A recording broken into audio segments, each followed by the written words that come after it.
সকলোকে শুভ সন্ধিয়া জনাই আজি সন্ধিয়াৰ কেইটামান গুৰুত্বপূৰ্ণ খবৰ আপোনালোকলৈ লৈ আহিছোঁ। আপোনালোকে ভিডিঅ'টো শেষৰলৈকে চাব বুলি আশা কৰিলোঁ। আজি হৈছে 18 এপ্ৰিল। আজি সন্ধিয়া খবৰকেইটা চাই আপোনালোকৰ মন্তব্য কমেণ্টৰ জৰিয়তে জনাবলৈ নাপাহৰিব। আৰু এইখিনিতে আপোনালোকক কোৱাৰ দৰে চেনেলটোলৈ আপোনালোক যিসকল নতুনকৈ আহিছে চেনেলটো ছাবস্ক্ৰাইব কৰাৰ লগতে কাষতে থকা বেল আইকনটো প্ৰেছ কৰি অল কৰি থ'ব, যাতে নতুন এটা ভিডিঅ' দিয়া লগে লগে আপোনালোকে আগতীয়াকৈ চাবলৈ পায়। যদি ভিডিঅ'টো চাই ভাল পায় লাইক এটা কৰি দিব আৰু শ্বেয়াৰ কৰি দিব বুলি আশা কৰিলোঁ। আমি প্ৰথমটো খবৰলৈ আগবাঢ়িছোঁ। প্ৰথমটো খবৰ হৈছে সদনত মহিলা সংৰক্ষণ বিধেয়ক গৃহীত হোৱাত বাধা দিয়াত বিৰোধীক তোলা-ধোনা চৰকাৰী পক্ষৰ। তো এতিয়া যিহেতু সদনত উত্থাপন কৰা হৈছিলে সেই যি বিল মহিলা সংৰক্ষণৰ ওপৰত, তেতিয়া সেইখিনিৰ ওপৰত যি তেওঁলোকে সহমত নজনালে এইখিনিক লৈ এতিয়া চৰকাৰী পক্ষই সেইখিনি বিৰোধীক তোলা-ধোনা দিয়া দেখা গৈছে আৰু প্ৰতিবাদী কাৰ্যসূচী হাতত লোৱা দেখা গৈছে।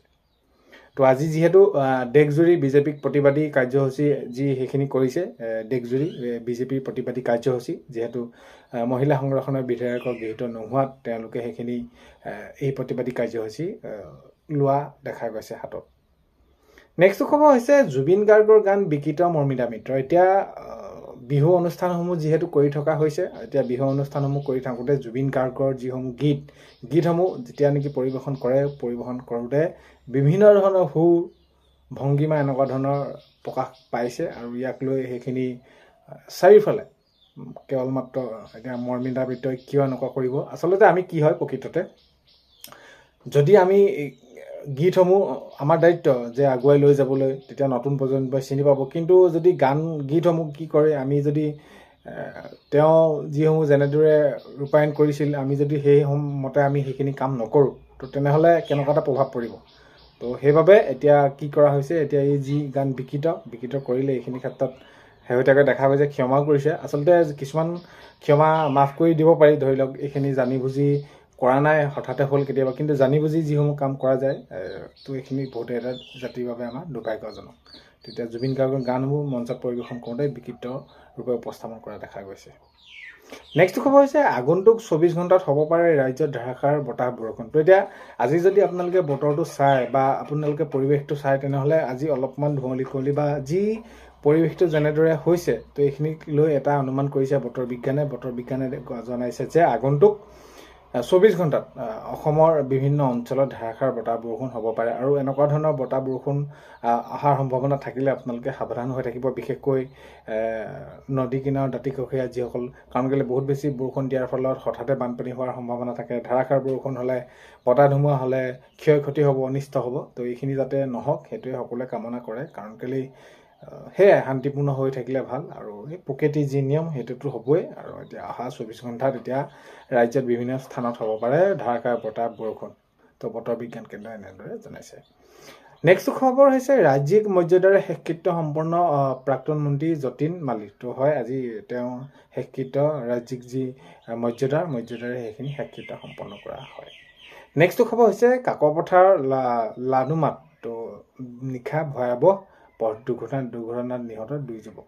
তেতিয়া আমাৰ যেতিয়া নেকি যিকোনো এটা উৎসৱ আহে বা এনেকুৱা ধৰণৰ অনুষ্ঠান হয়, এতিয়া খুব বেছি দুৰ্ঘটনাবিলাক হোৱা দেখা যায়। আৰু এতিয়া এই দুৰ্ঘটনাবিলাকৰ বাবে আমি নিজে সজাগ হ'ব লাগিব। আৰু এতিয়া যিমানেই আমি অত্যাধুনিক দিশে গৈ আছোঁ, গাড়ী মটৰ বেছি হৈছে, আৰু এতিয়া সেই অনুপাতে কিন্তু দুৰ্ঘটনাবিলাকো বহুত বেছি হৈছে। সেইকাৰণে আমি গাড়ী চলাওঁতে হেলমেট পৰিধান কৰা, চাৰিচকীয়া আমি যদি চলাওঁ তেনেহ'লে ছিট বেল্ট লগোৱা। তো এই এনেধৰণৰ আমি এইবিলাক সৰু সৰু কথা কিছুমান মনত ৰাখিব লাগে, যিয়ে নেকি যদি আমি বাইকখন চলাই যাওঁতে হেলমেটটো নিপিন্ধো, তেতিয়া দুৰ্ঘটনাত পতিত হ'লে দুখ পোৱাৰ সম্ভাৱনা থাকে, বহুত ক্ষতি হ'ব পাৰে।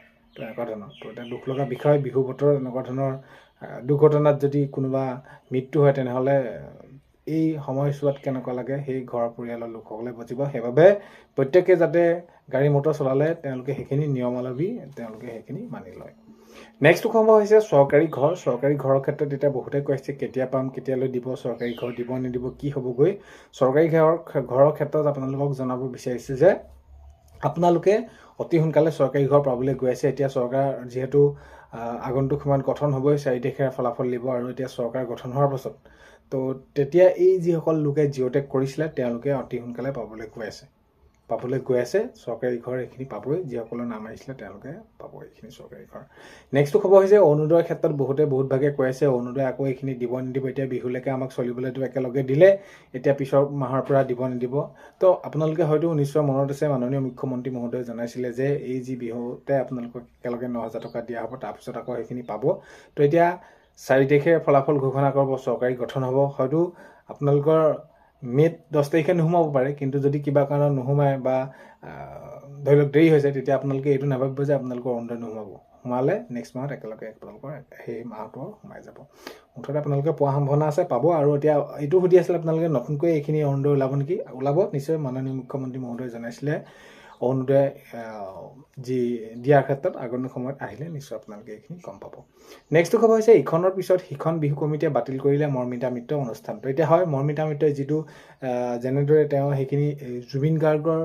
গীতসমূহ বিকৃত ৰূপত উপস্থাপন কৰিছিলে পৰিৱেশন কৰিছিলে এইখিনিক লৈ এতিয়া বিহু কমিটিয়ে বাতিল কৰিছে মৰ্মিতা মিত্ৰ ইখনৰ পিছত সিখন অনুষ্ঠান তো উঠি অহা যিসকল যুৱ প্ৰজন্ম সেইসকলে আমি কোন দিশে যাব যে গীতবোৰ এনেকৈ আহিছিলে নেকি তো সেইখিনি যিদৰে যেনেকৈ আছে গীতবোৰ তেনেকৈ পাৰিলে গাব লাগে যদি নোৱাৰে তেনেহ'লে নোগোৱাই ভাল নেক্সটটো খবৰ হৈছে এতিয়া চৰকাৰী আপোনালোকে গেছৰ কাৰণে বহুতে সুধি আছিলে চৰকাৰী গেছ এতিয়া কি হ'ব আমি পাম নেপাম ভাৰত গেছ এতিয়া আপোনালোকে চৰকাৰী গেছ পাবৰ বাবে প্ৰপত্ৰ আপোনালোকৰ যি চৰকাৰী গেছৰ অফিচ আছে তাতে আপোনালোকে যাব যদি পোৱা নাই আপোনালোকে পান কাৰ্ড লাগিব আপোনালোকৰ আধাৰ কাৰ্ড লাগিব আপোনালোকে চাউলৰ কাৰ্ড লাগিব এই সকলোখিনি বেংক পাছবুক আপোনালোকে জমা দিব প্ৰপত্ৰ আপোনালোকক দি পঠিয়ালে ক্ৰমান্বয়ে আপোনালোকে গেছৰ আপোনালোকে পাব আৰু ইয়াৰ সম্বন্ধে আপোনালোকক এইটো কথাও জনাব বিচাৰিছোঁ যে গেছৰ EKYC হৈ আছে EKYC আপোনালোকে বায়োমেট্ৰিক ফিংগাৰ দি আপোনালোকে সেইখিনি কৰি ল'ব আপডেট আপোনালোকে কাৰণ কেলে যদি আপোনালোকে নকৰে আগন্তুক সময়ত আপোনালোকৰ অলপমান অসুবিধা হ'ব